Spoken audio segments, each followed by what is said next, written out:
Welcome to Positive Filter with your host, Philip Wilkerson, a podcast that focuses on friends, family, health, and career, with a little self-help along the way. Please join me in this journey for self-improvement, and I hope what I have to share will make you a better person, thus making the world a better place. I hope you enjoy the show. I hope you enjoy the show.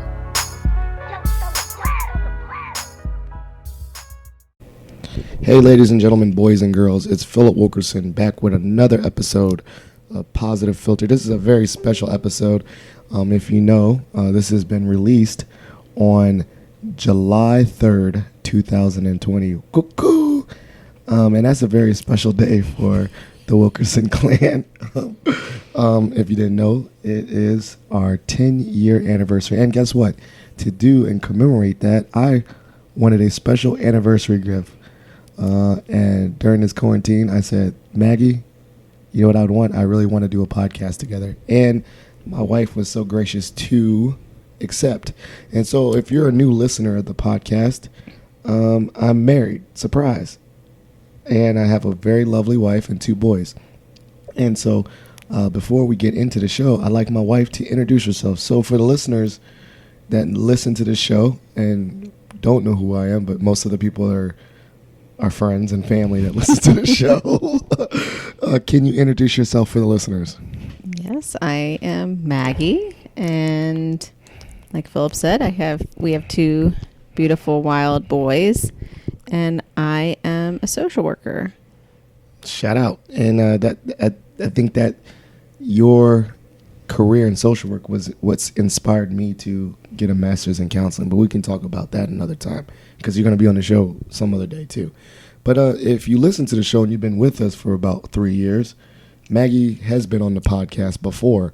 In a previous episode, we labeled Married with Children way back in June 19th, 2018. And quite a few things have happened since June 19th, 2018. Do you want to fill in the listeners of what some things that have transpired since 2 years actually 2 years ago? Yeah, I think just our boys have gotten older. You know, Miles was just an infant when in June of 2018, and now he is almost 2.5 and talking and running and playing with his big brother. And Bennett will be going to kindergarten this fall. So I think those are our biggest changes. Or, I mean, we can also say that the kindergarten that he'll be going to will be quite significantly different. Right. Shout out to COVID. we quite a few things changed. Our careers changed. We're being more comfortable in our jobs. We're really happy. But we got thrown a wrench in 2020 with COVID-19. So we'll see how that has affected us. But on the flip side, it's brought us really closer together. And particularly, it's really brought our boys closer together, which has been really awesome to see. And as two working parents, although it's been super hard, it's also time that the four of us have had together that we would never have had normally. So in a lot of ways, it's also been special. Yeah, so silver lining, right? Positive filter. Very, guess to the name, but we try to look at the bright side of things. And so 10 is quite a significant number to be married. A lot has happened. We've been together way longer than 10 years. I mean, we've been together our whole adult lives. Almost 17 years. Almost 17 years. But, and so, I joke with people. They say, when we were about to get married, they're like, are you worried about getting married? I said, no, she was already bossing me around when we were 18. But we've been married and we made it through. And this is, I guess, this is something to celebrate, a decade of actual marriage. And so we thought, hey, what can we do to celebrate this? Well, I said, what can we do? And I wanted to impart about 10 lessons that we've learned over these 10 years that we felt has made our marriage last 10 years. And I kind of want to give a caveat that we're not the Gottman family. We're not marriage counselors. These are things and tips that may not work for you as a married couple, but they have worked for us. If you have significant marital issues, please don't just think this podcast is something to solve that. Please go see a real marriage counselor. But we would like to say, I think in our backgrounds, in regards to working with people, I think it's really prepared us to actually give some good advice. Would you agree with that statement? I would agree. Yeah. So let's just jump right into it. My wife she's on it. She want to be organized. And so we're going to go back and forth. We have 10 lessons. We'll put those lessons in the show notes if you want to follow up or just have them for your knowledge. But let's go ahead and get started. So lesson number 1, I said this is me. We're going to go back and forth. Maggie and I kind of went back and forth with our lessons. Number 1 that I put was avoid the 4 horsemen of the marriage apocalypse. And so I was brought on to this. I remember I got the book. I don't know. It was called Keys to Marriage or something. I got to look it up. It's upstairs. But it was by the Gottman family, who is renowned as marriage counselors. And it was in my actual counseling program where we had a special group. It was like family systems class. And one of those key pieces was marriage. And they gave us that book, and they said there was really 4 real issues that common dysfunctional marriages have, and they call them the 4 horsemen of the marriage apocalypse.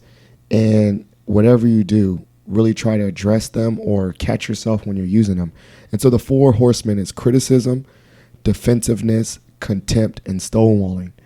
And I think in Emmy they have like a marriage lab, and they would watch people have arguments with each other, and they would do check marks when they saw that people used these certain issues in their conversations with each other. But that really brought home, facing me particularly, which ones I use. And Maggie, I'll let you guess which one that is something that, since we've been together for 17 years, is the one that I probably need to work on the most. Stonewalling. Yes. I guess I didn't know. There's a wrong answer here. I mean, right. I mean, we all have times where we do these things. Yeah. Yeah. You're good. You're good at stonewalling sometimes, but I'm also good at kind of pushing you out of that. And I'm pretty good at criticism, and you're good at calling me out on that. So I think the piece of this is the important part is that you recognize the areas that are hard for you. And that you have a partner who can, call each other out on it and address it with each other. So, and also I think one of the things that they do in the lab is the main thing that is good about all marriages is communication. But the thing about communication is that the lines of communication, once you start hitting one of these 4, it throws a wrench into the plan. Like, people are not listening to each other, they're not hearing each other. And so we have to actually catch each other. I'm like, yo, one is like, Maggie's like, yo, you are silent right now. You are just cutting me off, like you're stonewalling. Or I could say, yo, or I'll actually being really defensive, like having a quick, immediate, response, saying but and giving you a defensive thing. But, I could say sometimes you're criticizing, you're being too Maggie. But we catch ourselves. And I think one of the things that we really try to do is that when we use this, we catch ourselves. So let's go into number 2. So the second one is that we have shared interests, but we also definitely have our own lives. So we have a lot of friends that we share, a lot of couples that we're close to, that we pre-COVID really enjoy spending time with. Yeah. That's a really special thing for us. We've had a lot of our friends we've had for years and years, and but we also definitely have our own lives too. And it's nice to be able to kind of separate. And obviously you have a lot of hobbies like podcasting and your fraternity and things like that. But you're also great at giving me time to spend with friends and doing things that I want to do as well. So I think that's something we've always worked at balancing even before kids, and that we've continued to do. Yeah, and I think, like I said, I'm gonna wrap it up. I'll just throw my 2 cents on each one, but I think one of the things that I always appreciate is that you've given me space to have my friends, and I call them my friends. Obviously we like you and we overlap, but we definitely need to have our own circles of networks and not always overbearing each other with our relationships. Like, not saying we hoard our friends, but I've always appreciated, like, oh, this is your time with your boys, I'll let you have your time with your boys, and vice versa. So I've always appreciated that. All right, so lesson number 3, Learn how to listen with your mouth closed, 2 ears and 1 mouth. As you know, I wrote that down because that's something I'm still working on. I like to talk, if you didn't know. But sometimes I think Maggie even has to, you have to check me and say, look at me, almost like, look, I'm talking.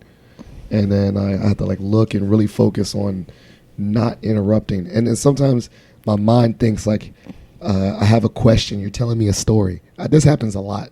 You're telling me a story and I jump to the punchline or the end and it's not even close. It's right, not or even, you finish my sentence, but it's wrong. yeah, like it's like, hey, I love you so much I can finish your sentence, and I try to, and it's like it's not even close. So, as we said, we're working on it. I'm learning, but sometimes I really have to use active listening, and just try to focus and finish my questions till later. Yep. And then lesson 4, we truly do laugh together at least once every day. Whether it's something one of our kids said or did, or if we're making fun of them, or watching dumb videos, we do, even as stressed as we have been at times, like especially during these last few months, we really try to laugh every day and just have fun together. And I think that's important. And also, we laugh at each other. I'm pretty sure y'all can guess who brings a lot of self-inflicted humor to our relationship, and who's the. But that's something we've always done together, is laugh, like really big belly laughs, and we also like to share laughs with our friends. Shout out to Marcus and Jen. I think sometimes, Ben, the stories we have with them, the 4 of us, they really hurt my side. And so I think laughter has been something that we've shared through our relationship. All right, number 5, follow positive examples set by other couples. We have friends who are happily married, and we try to take away positive aspects from them or things that they do. This is and friends and family. Families and family, our own families. And I think what this shows is that, like, I know a lot of people think when they look at other people, and it's a tendency to do comparisons and jealousy. But I think that we do a better job of like looking at other people and say like, oh, that's a admirable thing, and like, what qualities do we want to adapt for ourselves, and actually like not get jealous, more say like, wow, like they're happily married or been married longer. What are they doing that's working? And we took that for parenting as well. I mean, we had a lot of friends that had kids before us, and we saw a lot of the struggles that they went through, as well as a lot of the things that we really liked and respected about their parenting, and that helped us a lot. And I remember, especially when the kids were little, we were really little, young babies, we talked about that a lot, about, what we saw with our friends. And I think about that too, as our friends' kids get older and our kids get older. So yeah, and shout out to the people that had older kids. For me, sometimes I know we need to work on living in the moment and being active in the present, but it's good to see like the things that you think are really tough and how it changes and what their experiences are later on and how much more freedom they have supposedly with older kids. So it's good to have people around you, other couples around you that you can look up to.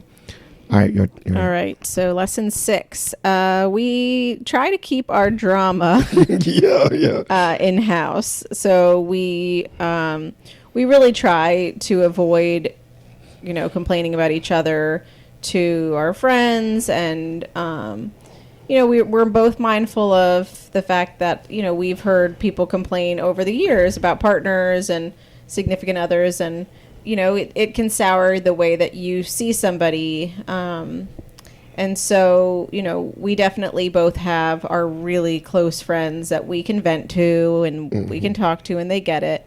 But we really do try to not, air dirty laundry, or we also are mindful of the fact that if I am furious with you in that moment, it will pass. We never have stayed mad at each other longer than a few hours, really. And I think that's important. So again, we both have a couple people we really can confide in and talk to and get support from when we're really frustrated or upset, but we try not to just bitch about each other all the time. Yeah, and also, I mean, with that, about each other is like, obviously we don't want to tell like, hey, you got issues or you're having a hard time, don't talk to me or Maggie.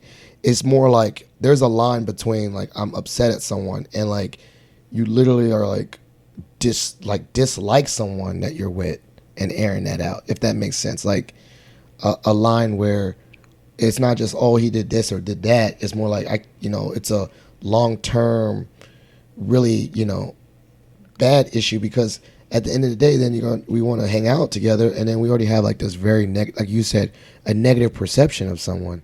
Right. And so I think just be cognizant. Like, yes, be able to vent and share your issues with your partner, with your friends, but like at what point is it tipping over too much, and you're really like throwing your actual partner under the bus or whatnot. All right, number 7. Talk things through. Talk about tough stuff. Be honest with each other, even if it's hard for your partner to hear. If you don't know my wife, she keep it 100. So, never had an issue with honesty. No. But, I think that's also for me too. Is more like, instead of avoidance, telling hard truths and when you're upset, but also being honest with yourself and owning up and taking L's. I call them taking L's, but taking ownership of when you are on the wrong. And then just, like you say, like, you can't keep putting stuff off. I mean, it's not going to just magically go away. So either, give each other space, but address it at some point. And the next lesson is give each other space. Yeah, so there you go. Time to process. But then not staying away too long. We definitely, have our fights or arguments or, disagreements about things. And we both handle it differently. I want to talk until we resolve. Philip wants to have a little breather. So, I try to respect that sometimes he needs some space to kind of think and process. But then we always get back together, especially before night is over. Like if something came up, we very infrequently have gone over the past almost 17 years, gone to bed mad at each other or with something unresolved, because it's not a good feeling to wake up the next morning and feel like, now we've got to kind of trudge through this together. Or if we did go to sleep, it's going to be addressed first thing in the morning. Like, it's just not like completely gone. Yeah. And I think you've done it. And I think that one of the benefits of living in a townhouse is I definitely have created a space here in the basement. Space is good.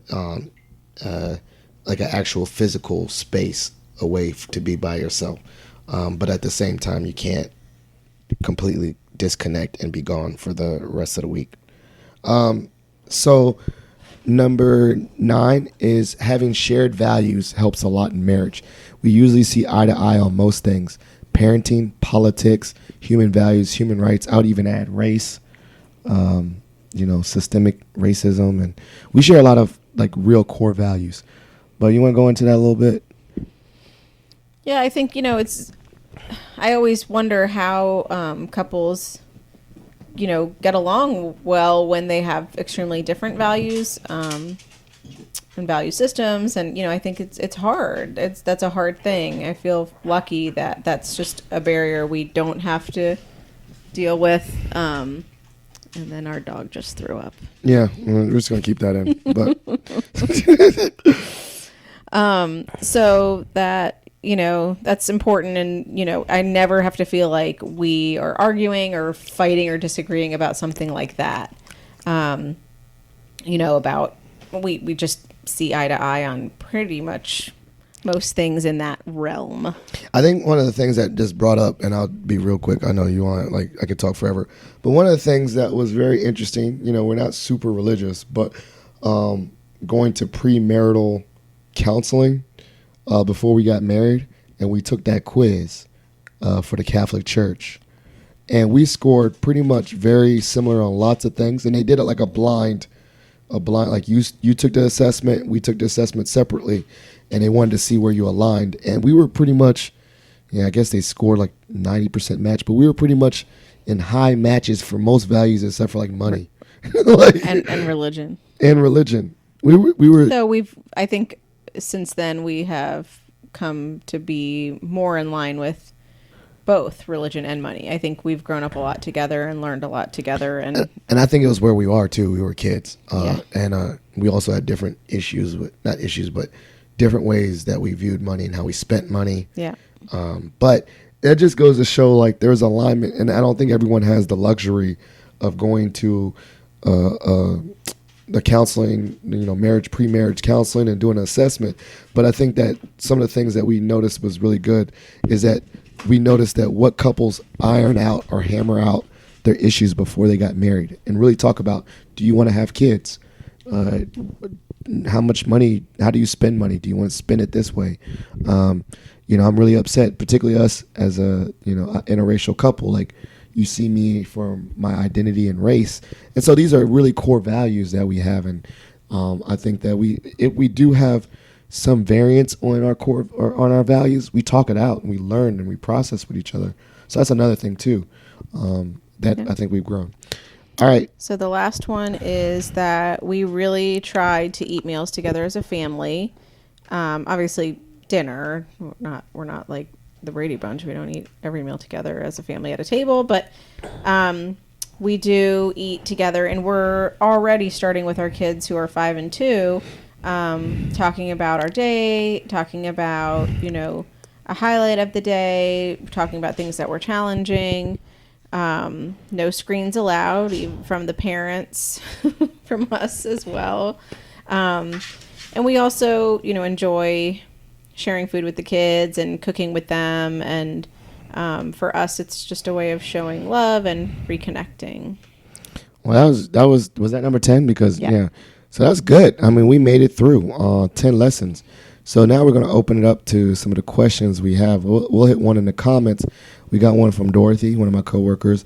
She said, what do you think is the key to your success as a couple? Quickly, just do what Maggie tells you. That's the key, major key. Okay. I don't know. I mean, I think the key is that we just continuously check in. We communicate. I think that's the key, the major key. And I admit I'm bossy. And also I admit that I'm all over the place. And if it wasn't for my wife, I'd be dead in a dumpster. But we communicate. We've always been talkers. We've been talkers. Or I wasn't a really especially good at it. But that's something that when we were 18-year-old, and I was always like really impressed that you had that much insight and awareness as a young person. That you talk things out and your families talk things out, and like I think that's just some values, and I think you particularly talked about it too. Like, I've gotten better at talking, even when I went through a counseling program, that I became a better communicator. So I think we will say that communication is the key to a successful marriage as a couple. All right, let's go to some other questions. Dorothy, or no, Dorith. I don't know how you pronounce it. Dorothea, that's it. She said, do you guys know each other's love language? And so I kind of got them words of affirmation, quality time, gift giving, acts of service, and physical touch. Maggie, which one's mine? Yours is words of affirmation for sure. If you've seen his social media account, you know that. And I think that's just my main one. Yeah, that's your main one. Acts of service, I think you appreciate when somebody's done something for you, and you love when you receive something from somebody, but it doesn't have to be like a gift. It can be mail. Oh my God, he checks the mail every day, every day, hoping for a card from somebody or something. So for you, I wouldn't say it's gifts as much as acts of service and feeling kind of that love from me or from other people. I think you're a combination, but I think your combination for sure is acts of service, doing things without being told, but just particularly nice ones. Physical touch, you like massages, straight up. And then I think quality time, QT. You've always been about those things. And so those are pretty much it. And neither of us are big about gift giving. It's not super important to us. No, I don't have to ball out. We buy our own stuff. like legit, like we really want something, we just get it ourselves. But I think the other ones is like insightful and really thinking about how we show appreciation as those. All right. Sarah says, has becoming parents changed your relationship? Yeah. So has becoming parents changed your relationship? Oh God, yeah, of course. Especially becoming parents in the first place, definitely. Becoming parents to two kids, Yes. definitely changed more than we imagined. It's been tough in a lot of ways, and that is one of those things where we have to communicate constantly, and sometimes we're not on the same page about how to handle a behavior or how to handle a schedule or routine or something like that. And it's tough. But we also enjoy spending time together as a family, and we both, a huge part of our identity is wrapped up in being parents, and so I don't think either of us could picture not being parents. For us, that's just a big part of who we are. All right, that was a good one. And yeah, for sure. I mean, I was about to say, being a parent, if you have any issues before having kids, don't think that having kids makes it easier. I think Get them squared away. I told someone earlier that kids just exacerbate whatever issues you have.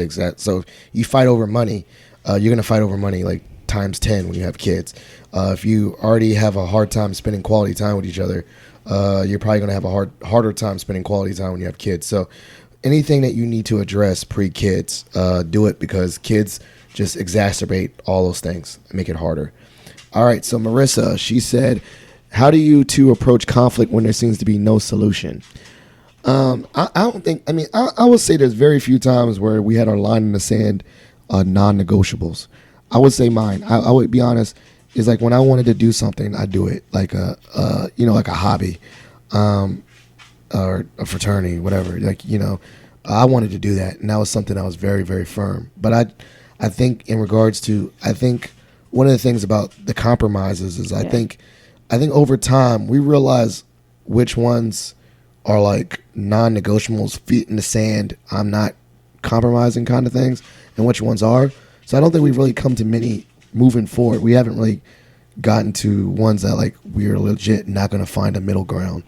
We're pretty good at, once we both calm down from being frustrated about something, or we are pretty good about making compromises and encouraging each other to do things that we want to do, and making it work. So, and I'm trying to think of one where we just could not find a resolution, and then most of the times the things that I think at the end of the day, like, either I'm not super, you told me I don't have very many strong opinions about lots of things. I do have strong opinions about certain things, but not many. So you're like, where we want to eat and stuff like that. So I don't know. I think over time, I think I think your line of your openness to compromise grows as you get more and more comfortable with each other. And I think also, additionally, I think I realize what's really, really important to you, that I can realize like me fighting that is not gonna, like, you really want that, and then vice versa, like, which one. So I don't think we don't get into some standoffs like that. All right, how do you establish family values, you and Maggie and the boy? How do you establish family values that you want the boys to learn? That's from Christy. I think, again, for us, we're lucky that our values are so consistent with each other. So they're just embedded in our daily life. We talk to the kids already about a lot of big things. We talk about social justice and human rights at a developmentally appropriate level. But that's how my parents raised me, and it really helped me to better understand kind of the world around me. So I think we've started embedding a lot of that, because those are things that we both feel passionate about. And then, how to treat other people, being respectful. We insist on please and thank you, not only to other people, but to us. When we get the kids something that they asked for, we look at them and they know that they're expected to say thank you.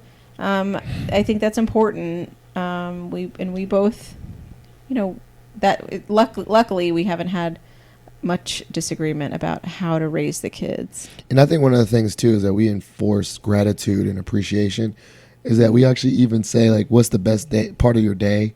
We do that at the dinner table.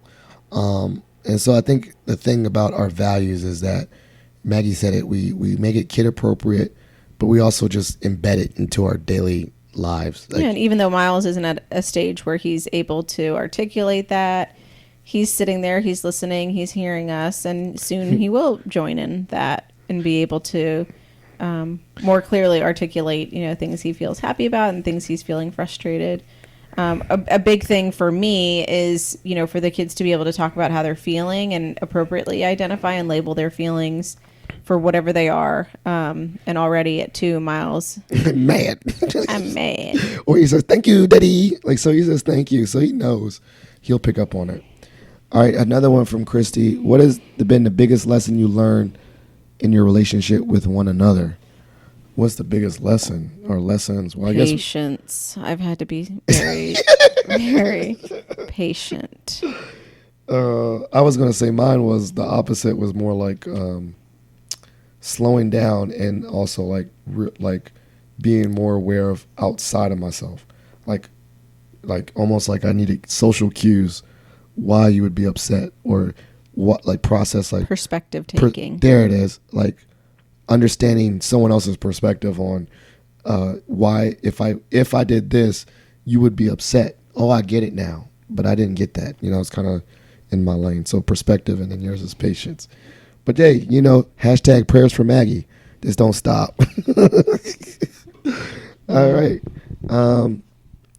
Another one for Chrissy. She hit us with 3. What have you learned, particularly? What have we learned from Ben and Miles? What have we actually learned from the boys? What have they taught us? More patience. I worked with kids, my whole career until we had our own kids. And, I dispensed a lot of parenting advice and continue to do so as part of my job. And, wow. I mean, becoming a parent has totally changed how I dispense that advice and my perspective on how tough it is to be a parent. And gosh, they've taught us a lot. I think they've taught us, to be more flexible and, understanding and kind of slow down. It's easy for us to both, get frustrated with them. But we both have found that the quieter we get when they're upset, the easier it is for them to calm down and regulate themselves. They definitely regulate their emotions based on us. And so, we're trying to be mindful of that. And, but it's not easy, especially with 2 wild boys jumping off the couch 150 times a day. I mean, I also learned from them too, about, I see like innately, I believe that innate in most kids, they're taught, they love first, and then the world shapes, prejudices and all that stuff. Like when I look at my boys, I can tell like their first instinct is to be nice to each other. Then they fight a little bit, but like you just see moments where without prompting, without like we're just off to the side and we're not telling them to do it, they'll show so much kindness to each other. Like you can just observe it, like holding hands we didn't tell them to hold hands, or just being real sweet or hugging. Miles already just gravitates to his older brother and wants to do stuff. So I've learned that like you can just be kind on the low, like, just being nice to someone. I've already done that, but I've seen like that is literally in the root of most people, and how if you get back to that child mindset of just being nice to people, most, I ain't gonna say all, but most kids have that innate kindness. And I think that our boys are pretty kind to each other. Sarah, how do you maintain romance? By podcasting.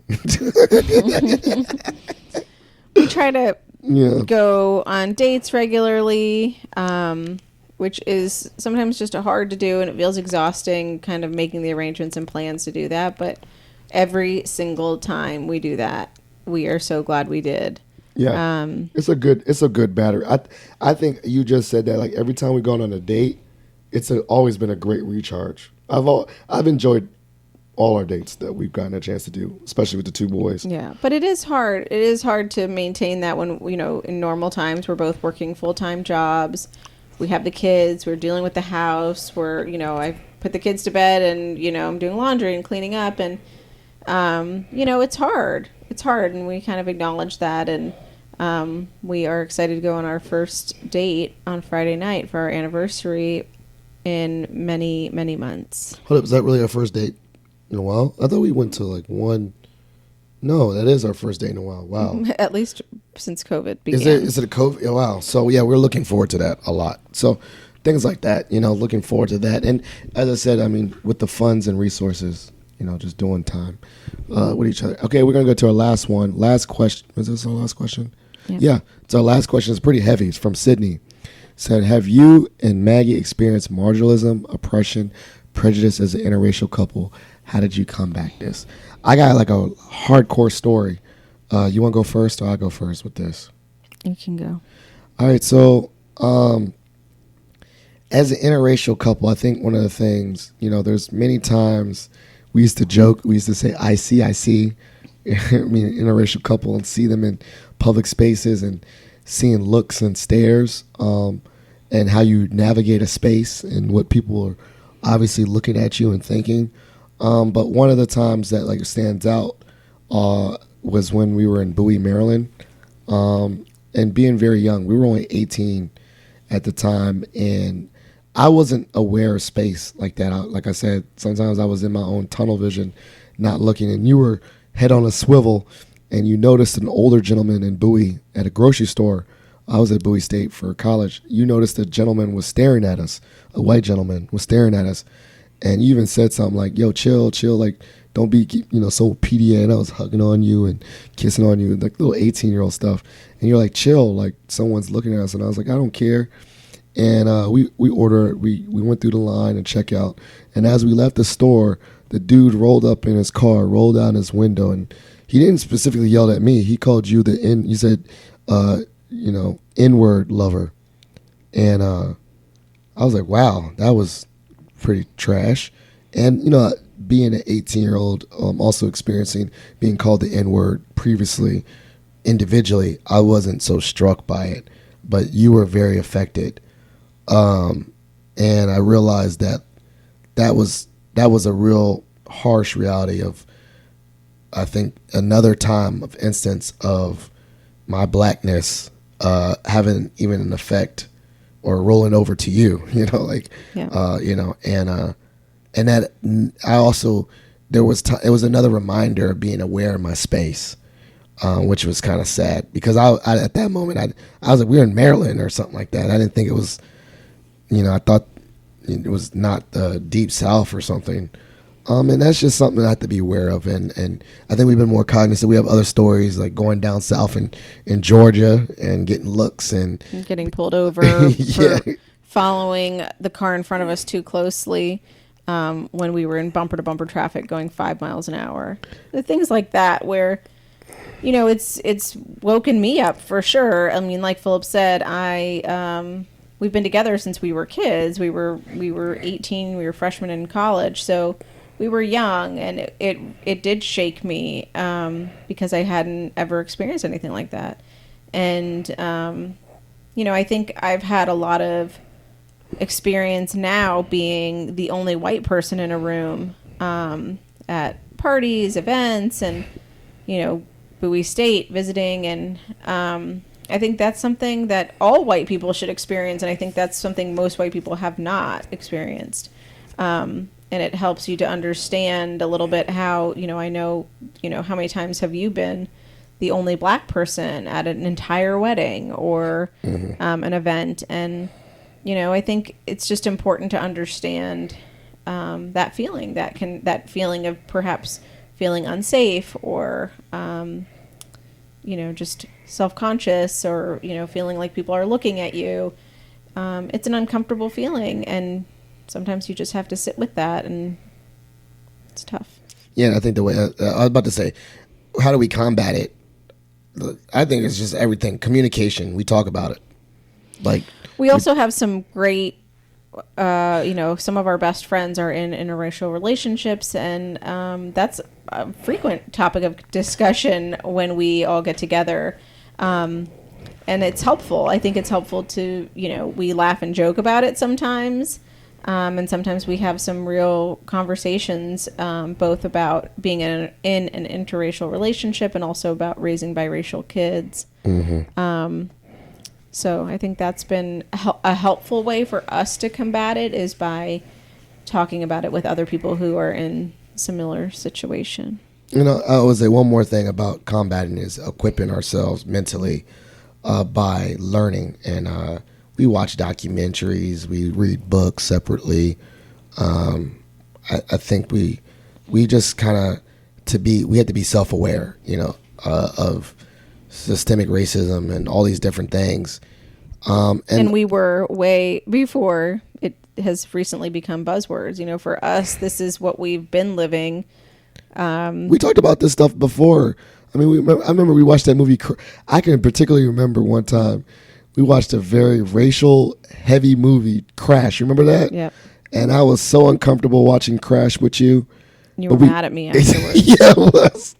But we watched it, but the thing is, I think the last part about after we watch it is we didn't just, even in that uncomfortable, we talked about it. We always joke that every time we leave anywhere after we do anything, we debrief. Yes. And, for us, I think that's an important way of processing kind of what happened. Or if we went to a friend's house, for example, we always debrief afterwards. Kind of, what did we observe? What did we see?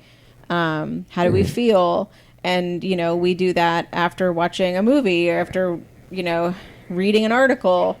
And it just goes back to communication. Like, we are certainly far from perfect as a couple, but yes. I think our communication is pretty great. And that is the reason why we're still together all this time. Yeah. We'll talk it out, and we'll be talking until we're 80. All right. So I hope you enjoyed this episode. Some good questions we learned and got from everybody. Thank you for supporting the podcast. Our friends, thank you for supporting our marriage. So we're going to do some shout outs and plugs. The shout outs I'd like to give out are, I would like to shout out just our wedding party 10 years ago. I'm not going to say all their names. They know who they are. But I would say our wedding party because particularly those are our closest family and friends, and they've been with us still to this day. And that's a great network to have. It's like very great to have people that celebrated our wedding 10 years ago that are still heavily involved in our life. So shout out to them, Marcus, Jen, and I thought we weren't doing that. Okay, we weren't. Nope. Okay, sorry. Do I have to go through it now? Now you do. All right. So, and hopefully you're going to fill it in. So I got Marcus. That's the wedding party. Chris, Ka, Kelly Sharble, Forbes Tompkins, Hillard McMorris. That's it. On your side. That's it. Okay. Yeah. My sister, Katie, and then Jesse and Carol and Philip's sister, Lois. And those are people that have been with us. And so that's great. Another shout out is just anyone that's our friend extendedly that supported our marriage over this 10 years and given us mad love. Shout out to both our sets, our parents. Those are my shout outs. You got any shout outs? Nope. And then plugs, obviously Positive Filter. That's what we're working on, or what I'm working on. And I think that's pretty much the only plug too. So this has been a great episode. Thank you so much. And we're out. You got something to say? Nope. All right. Peace.